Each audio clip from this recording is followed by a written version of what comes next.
এই দিন দুপুরে মশাগুলো যে উৎপাত শুরু করেছে, এদিকে গরমের জন্য ঘরে থাকা যাচ্ছে না। গিন্নি, ও গিন্নি, এক গ্লাস জল নিয়ে এসো তো। আসছি এক্ষুনি আসছি, তুমি বাইরে গিয়ে বসো। আরে বাইরে কোথাও বসা জায়গা আছে নাকি? এক ফোঁটা বাতাস নেই, তার উপরে চারিপাশে রোদের উত্তাপ, ভালো লাগে না। এই নাও তোমার জল। সে কি গিন্নি, এত গ্লাসটা কি পরিপূর্ণ করে আনতে পারলে না? এটা তো আমার গলা অব্দি পৌঁছাবে না। ঘরে জল থাকলে তো আনবো, পথ ঘাট মাঠ সবকিছু শুকিয়ে আছে, এক ফোঁটা জল নেই কোথাও। বাড়ির পেছনের পুকুরটাতে তো কিছু জল ছিল, সেখান থেকে নিয়ে আসতে পারতে। সেই জন্যই তো বলছি একটা বড় পুকুর কাটতে। এই গ্রীষ্মকাল আসলে তো জলের অভাব হয়, বড় পুকুর থাকলে তো সেটা হবে না। পুকুর যে কাটাবো, লোক বল পাবো কোথায়? তাছাড়া সেজন্য টাকার দরকার, মানুষ তো এমনি পুকুর খনন করে দিয়ে যাবে না। তোমার তো অনেক জমি, সেখান থেকে কিছুটা বিক্রি করে হলেও খনন করো, এইভাবে আর পারা যাচ্ছে না। দেখি কি করা যায়, কোনো একটা উপায় বের করতে হবে তো। গিন্নি, আরে ও গিন্নি।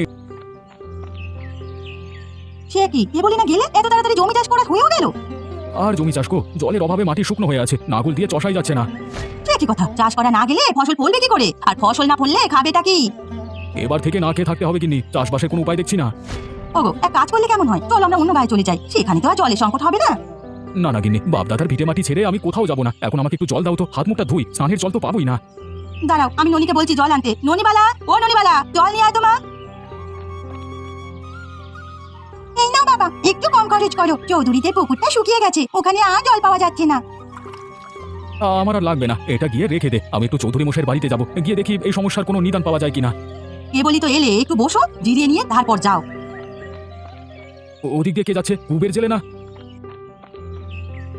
হ্যাঁ গো দাদা, নদীতে গেছিলাম, তা মাছ তো দূরের কথা, একটু জলও পেলাম না। এই শুকনো মৌসুমে কি আর মাছ পাবি? সব মাছ মরে শুটকি হয়ে গেছে। এখন থেকে তাই খেতে হবে দাদা। গত বছর কিছু মাছ শুটকি করে রেখেছিলাম, সেগুলো বিক্রি করবো। বেশ বেশ, তাই করো। ও বেলায় আমাকে কিছু দিয়ে যেও। হ্যাঁ যাই তাহলে দাদা, আমার একটু হাটে যেতে হবে।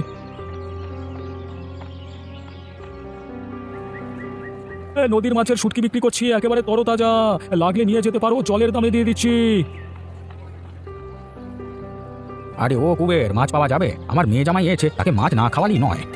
মাছ তো পাবে না কাকু, নদীতে জল নেই, শুটকি আছে তাই নিয়ে যাও। এই এক সমস্যায় পড়লাম রে, গ্রীষ্মকালটা আসলেই জলের সংকট শুরু হয়, জলের অভাবে মাছ পাওয়া যায় না, মাঠে ফসল হয় না, পশু পাখি খেতে পায় না।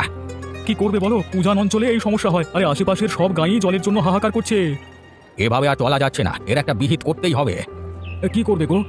আজকে চৌধুরী বাড়িতে এসো, সেখানেই সব পরামর্শ করব। আশা করি রায় চৌধুরী কোনো উপায় বলতে পারবেন। ঠিক আছে কাকা, তুমি সবাইকে বলে দিও, আমি চলে আসবো। এখন দাও, আমাকে ভালো দেখে কটা শুটকি দাও, এক গিন্নিকে ওগুলোই রান্না করতে বলবো। এই নাও, এগুলো খেয়ে মজা পাবে, নদীর মাছ শুকিয়ে তৈরি করেছি। এই নে তোর টাকাটাই না।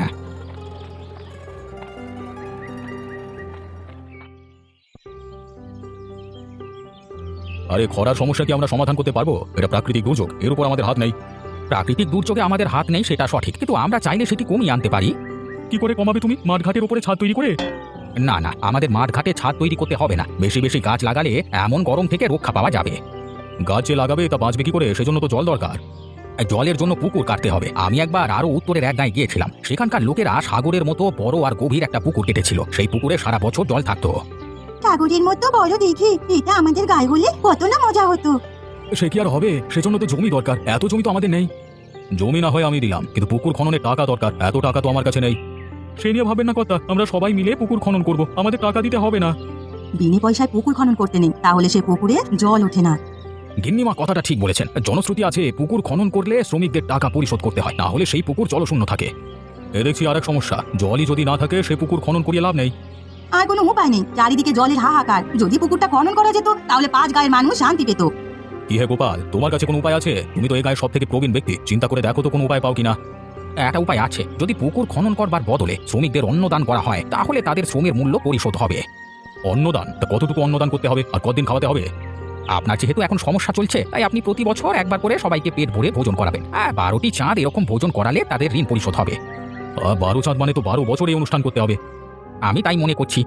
বেশ, তবে তাই হোক। আমি গায়ের দক্ষিণ দিকের বড় জমিটা পুকুর খননের জন্য দিচ্ছি, তোমরা কাল থেকে কাজ শুরু করে দাও। পুকুর খনন হয়ে গেলে আমি প্রথম বছরে ভোজন করাবো। ঠিক আছে চৌধুরী মশাই, আমরা কাল থেকে পুকুর খনন শুরু করব। আর হ্যাঁ, পুকুরের মাঝখানে একটু উঁচু জায়গা রেখো, সেখানে আমরা প্রতি বছর জড়ো হব, এখানেই হবে আমাদের মাছ পুকুরের ভোজন। গিন্নিমা ঠিক কথাই বলেছেন, মাছ পুকুরে ভোজন করলে সেখানে সবাই আসবে, আমাদের পুকুরেরও বেশ নাম ডাক হবে 10 গায়ে। ঠিক আছে, আমরা তাহলে যাই, কালকে সময় মতো তোমরা চলে এসো, কেমন?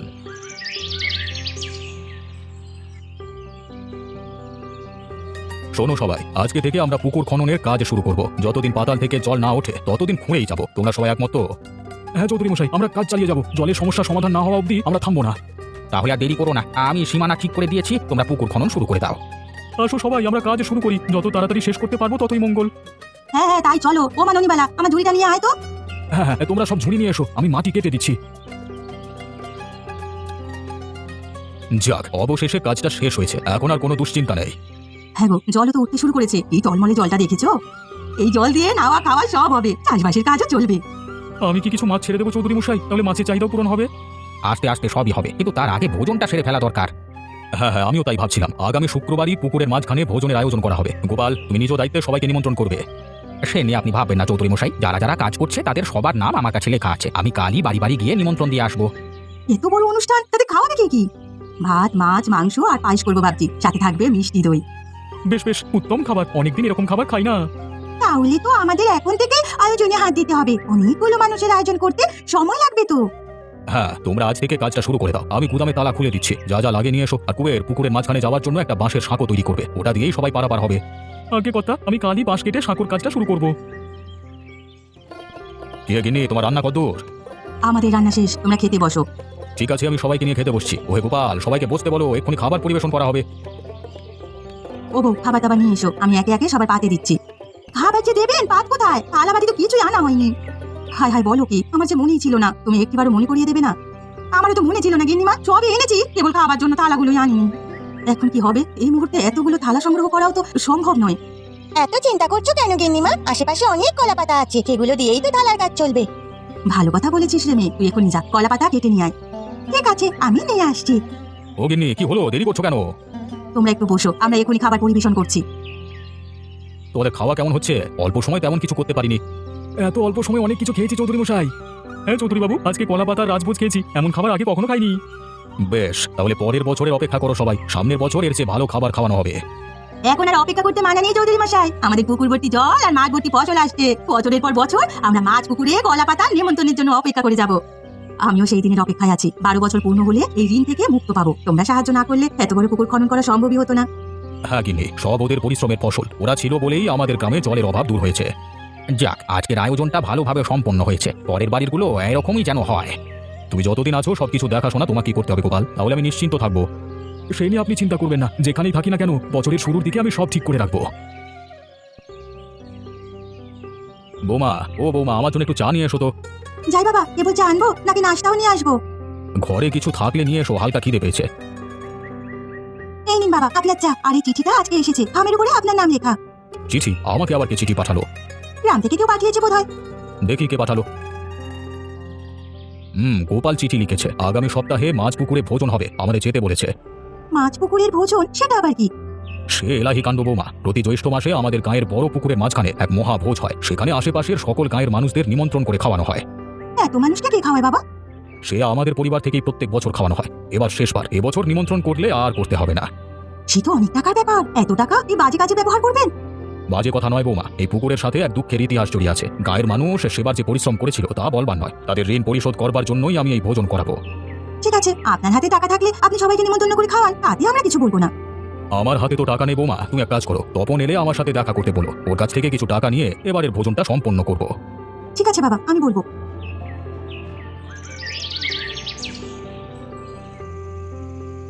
কিন্তু আমার জন্য স্নান ঘরে জল দিতে বলো, খুব গরম লাগছে। তুমি একটু বসো, আমি ভোলার মাকে বলছি জল দিতে। বাবা কোথায়? বাবাকে তো দেখছি না। একটু পর আসবে তোমার সাথে কথা বলতে। আচ্ছা, তোমাদের গায়ের বাড়িতে নাকি একটা বিশাল পুকুর আছে? সে আছে, কিন্তু হঠাৎ এই পুকুরে কি হলো? জল শুকিয়ে গেছে নাকি? জলপাল শুকায়নি, সেখানে নাকি প্রতি বছর এক মহাভোজ হয়। গিয়েছো কখনো সেখানে? ও এই কথা। একবার পুকুর খনন করে বাবা এই ভোজের আয়োজন শুরু করেছিল। আমি তখন শহর থেকে পড়াশোনা করতাম, তাই আর যাওয়া হয়নি সেভাবে। এবারেও বাবা সেই ভোজে ডাক পেয়েছেন, সেই জন্য তোমার কাছে টাকা চাইবে। সাবধান, তুমি কিন্তু 1 টাকাও দেবে না। আমি না দিলে কে দেবে শুনি? এত বছরের ঐতিহ্য ধরে রাখা দরকার। শুধু শুধু টাকা খরচ করে ঐতিহ্য ধরে রাখতে হবে না। এত টাকা খরচ না করে আমাকে কটা গয়না গড়িয়ে দাও, সেগুলো ঘরে থাকবে। না না, কিন্তু টাকা না দিলে বাবা খুব রাগ করবে। হয়তো এবছর আর গাঁয়ে যাওয়া হবে না। আমি রাগ করলে কিন্তু বাবার বাড়িতে চলে যাবো। এভাবে টাকা খরচ করলে আমি আর এই সংসারে থাকবো না। এই যে মহা মুশকিলে পড়লাম। বেশ, তুমি যখন বলছো আমি টাকা দেবো না। এই তো লক্ষ্মী ছেলে, যাও স্নান করে এসো, আমি খাবার দিচ্ছি। তুমি নাকি গ্রামের বাড়িতে যাচ্ছ বাবা? হ্যাঁ রে, কালকে সকালে ট্রেনে যাবো, তোরাও চলে আয় আমার সাথে। না বাবা, আমি গায়ে থাকতে পারবো না। কাদা জলে সব নোংরা হয়ে আছে, সব আমার ভালো লাগে না। এই কাদা জলই তো আমাদের প্রাণ বৌমা, এখানেই আমরা বেড়ে উঠেছি। আমি শহরে মেয়ে বাবা, আমার 14 পুরুষের কেউ গায়ে যায়নি। বেশ, তবে তোদের যেতে হবে না। তা তখন আমাকে কিছু টাকা দিতে পারবি বাবা? ওখানে গেলে তো টাকা লাগবে। আমার কাছে তো টাকা নেই বাবা, এ মাসে বেতন এখনো পাইনি। আমি জমি বিক্রি করে যে টাকাগুলো দিয়েছিলাম সেগুলো কোথায়? ওখান থেকে কিছু দে। এগুলো ব্যাংকে আছে বাবা, ও টাকা ভাঙা যাবে না। বাবা বলছিলাম কি, এবার তোমার গায়ে যাওয়ার দরকার নেই। শহরে নতুন বাড়ি করেছি, হাত একেবারে খালি। ওখানে গেলে তো অনেক টাকা খরচ হয়ে যাবে। তোমরা টাকা দেবে না ভালো কথা, কিন্তু আমাকে আটকাবে না। আমি কালকে সকালেই চলে যাব।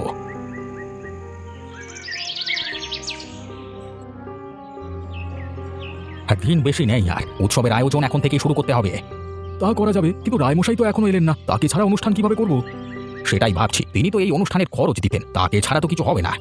বলছিলাম কি কর্তা, প্রতি বছর তো তিনিই আমাদের নেমন্তন্ন করে খাওয়াতেন। এবছর না হয় আমরা নিজেদের টাকায় অনুষ্ঠান সম্পন্ন করি। তা ভালো বলেছো। এতদিন পুকুরের জল পেয়ে আমাদের জমিগুলো উর্বর হয়েছে, তাতে দ্বিগুণ ফসল ফলছে। আমরা ইচ্ছে করলেই অনুষ্ঠানের টাকা জোগাড় করতে পারবো। তাহলে সবাইকে চাঁদা ধরে টাকা সংগ্রহ করতে হবে। আমরা যার যার ঘর থেকে চাল ডাল আর টাকা দেবো। তাহলে সবাই 5 কেজি চাল, 1 সের ডাল আর 500 টাকা করে দেবে। কালকের মধ্যে সব সংগ্রহ করতে হবে। ঠিক আছে, আমি নিজ দায়িত্বে সংগ্রহ করব। কিন্তু রায়মশাই তো কোনো সংবাদ পেলাম না, তিনি কি আসবেন না?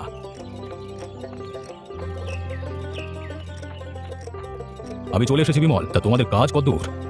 আসুন আসুন চৌধুরী মশাই, আমরা কাজ গুছিয়ে নিয়েছি। তা আপনার এত দেরি হলো কেন আসতে? পারিবারিক ঝামেলার কারণে আমি আসতে পারিনি, এবার একেবারে চলে এসেছি। তোমরা টাকা করে কিভাবে জোগাড় করছো? এবছর আমি আয়োজনটা করতে পারবো না, বুঝলে? সে নিয়ে ভাববেন না, আমরা নিজেরা কিছু দিয়ে অনুষ্ঠান সম্পন্ন করব, সেজন্য চাঁদাও ধার্য করা হয়েছে। বেশ বেশ, তাহলে কাজটা শুরু করে দাও, আমি আছি তোমাদের সাথে। ওগো, তুমি কিছু খাবে না? সেই সকালে উঠেছো, এখনো কিছু মুখে দাওনি। আমার খিদে নেই ইন্দু, তুমি খেয়ে নাও। কিছু কি হয়েছে তোমার? কি নিয়ে চিন্তা করছো? না কিছু হয়নি। কিছু তো একটা হয়েছে। কি হয়েছে বলো? বাবার কথা ভাবছিলাম, তিনি এত কষ্ট করে আমাকে বড় করেছেন, আজকে আজকে তাকে খালি হাতে বিদায় দিতে হলো। আমার তখন দেখে খুব খারাপ লাগছে। তোমারও খারাপ লাগে? বাহ, এটা আজকে জানলাম, বুঝলে? ওগো, আমাকে তুমি এতটা পাশান ভেবো না। হয়তো ভুল করে তোমাকে খুব পরামর্শ দিয়েছি, কিন্তু বাবা তো আমাদের বট গাছের মতো। তিনি রাগ করে চলে যাওয়ায় আমার খুব খারাপ লাগছে। মনে হচ্ছে আজকে আমাদের অভিভাবক হারিয়েছি। আমার যে কি ভূতে পেয়েছিল তখন, কেন তোমার কথা শুনতে গেলাম? তাহলে বাবাকে এই কষ্টটা দিতাম না। ওগো, চলো আমরা গ্রামে যাই। বাবা সেখানেই আছে, তার কাছে গিয়ে ক্ষমা চাই। যাবে তুমি? তোমার না গায়ের কোনো কিছু ভালো লাগে না? যাবো আমি, বাবার জন্য যেতেই হবে। বেশ, তবে গোছ গাছ করো, আমরা আজকেই রওনা দেবো। আর শোনো হরিমতি, তুমি আজকে খাবার পরিবেশন করবে। আর বছরে গিন্নিমা করতো, সে দায়িত্ব এবার তোমাকে নিতে হবে। আমি কি এই কাজ করতে পারবো? গিন্নি কত সুন্দর করে পরিবেশন করতেন, আমি তা পারবো না। তোমাকে পারতেই হবে বৌমা, তুমি ছাড়া তো তেমন কেউ নেই। বেশ, তবে বসে পড়ুন, আমি সবাইকে খাবার দিচ্ছি। ও কুবের, কলা পাতাগুলো দাও তো। আহা, আজকে রায়গিন্নির কথা খুব মনে পড়ছে। আজকে তিনি বেঁচে থাকলে কতই না খুশি হতেন। ও কথা মনে করো না কুবের, ওর কথা মনে পড়লেই বুকটা হু হু করে ওঠে। আপনার পুত্রবধূ আসলেও পারতো, শাশুড়ির দায়িত্বটা ছেলেদের বউদের নিতে হয়, তাই না? ওদের কথা বাদ দাও বিমল, ওই ছেলের সাথে আমার আর কোনো সম্পর্ক নেই। ওই তো আপনার ছেলে আসছে। বাবা আমরা চলে এসেছি। তোরা এসেছিস? হ্যাঁ বাবা, আপনি আমাদের ক্ষমা করে দিন। আমরা আপনার সাথে খুব অন্যায় করেছি। হ্যাঁ বাবা, আমরা সব আয়োজনের টাকা নিয়ে এসেছি, তুমি আমাদের ক্ষমা করে দাও বাবা। বেশ, তোমরা যখন তোমাদের ভুল বুঝতে পেরেছো, আমি তোমাদের ক্ষমা করেছি। তবে তোমাদের টাকা আর লাগবে না, অনুষ্ঠানের খরচ গ্রামের মানুষ দিয়েছে। হ্যাঁ খোকা, তোমরা হলে আমাদের অতিথি, আমাদের সাথে মাছ পুকুরে ভোজনে নিমন্ত্রণ করছি। নিশ্চয়ই, আজকে আপনাদের সাথে কলা পাতায় ভোজন করবো। তাহলে সবাই বসে পড়ো, খেতে খেতে আজকে পুকুর খননের গল্প সবাইকে আরেকবার শোনাবো। তো হ্যালো গাইস, আসসালামু আলাইকুম। এর আমার ভিডিও পেতে চ্যানেলটি এখনই সাবস্ক্রাইব করে পাশে থাকা বেল আইকনটি বাজিয়ে রাখবেন। ধন্যবাদ জানাবো সকলের জানাচ্ছি আন্তরিক শুভেচ্ছা এবং অভিনন্দন। নতুন নতুন ভিডিও পেতে চান এখনই চ্যানেলটি সাবস্ক্রাইব করে পাশে থাকা বেল আইকনটি বাজিয়ে রাখুন। আর আপনাদের নিজস্ব গল্প যদি আপনাদের নিজেদের একটা গল্প দিয়ে যদি আমাদের গল্প তৈরি করতে চান, তাহলে আমাদের কমেন্ট বক্সে গল্পটি পোস্ট করে দিন। তাহলে আমরা সেই অনুযায়ী, গল্পটা যদি ভালো হয় তাহলে আমরা ওই বিষয় নিয়ে গল্পটি বানিয়ে থাকবো। তো যাই হোক, কারণ গল্পটি তৈরি করতে অনেক সময় লাগে, সেটা অনেক সময় সাপেক্ষের ব্যাপার। যদি আপনাদের কাছ থেকে যদি একটা ভালো গল্প পাওয়া যায়, তাহলে তো কোনো সমস্যা নেই, আশা করা যায় আপনারাও দিতে চাইবেন। তো আশা করি আপনাদের যদি কোনো একটা গল্প থাকে তাহলে সেটা আমাদের দিবেন, আশা করা যায়। আর সেটা নিয়ে আমরা একটা কার্টুন ভিডিও তৈরি করব, যে ভিডিওটাই আপনারা দেখছেন আর কি। যদি এর আমার নতুন নতুন ভিডিও এবং চ্যানেলটি সাবস্ক্রাইব করে পাশে থেকে বেল আইকনটি বাজায় রাখুন। ধন্যবাদ।